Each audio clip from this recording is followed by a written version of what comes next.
చెరల నుండి వచ్చిన నీవు ఎక్కడ నిలబడాలి? దేవుని సన్నిధానంలో నిలబడి యూదా స్తుతి గోత్రమైన దేవుణ్ణి నువ్వు స్తుతించుదువుగాక. స్తుతి స్తోత్రం, స్తుతి స్తోత్రం అని చెప్తున్నవే. ఈ దేవుని సన్నిధానంలో నిలబడిన నీవు స్తుతి స్తోత్రములు చెల్లిస్తుండగానే ఆ చెర అనే బంధకముల నుండి యేసు నామములో నా దేవుడు విడిపించునుగాక. ఒకప్పుడు చెరలో ఉన్నావు, ఇప్పుడు నీతి క్షేత్రముగా నువ్వు మార్చబడినావు. కారణం నిలబడింది ఏ స్థలములో?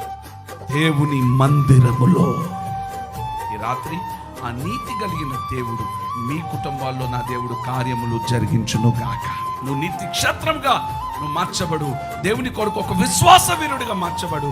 ఈ రాత్రి ప్రతి విషయంలో దేవుడు నీకు జయాన్ని అనుగ్రహించబోతున్నాడు. చెరలో నుండి నడిపించిన దేవుడు, చెరలో నుండి నిన్ను చేయబట్టుకొని తీసుకొని వచ్చిన దేవుడు ఇప్పుడు నీకు పేరు పెట్టాడు. ఏం పేరు? నీతి క్షేత్రమా.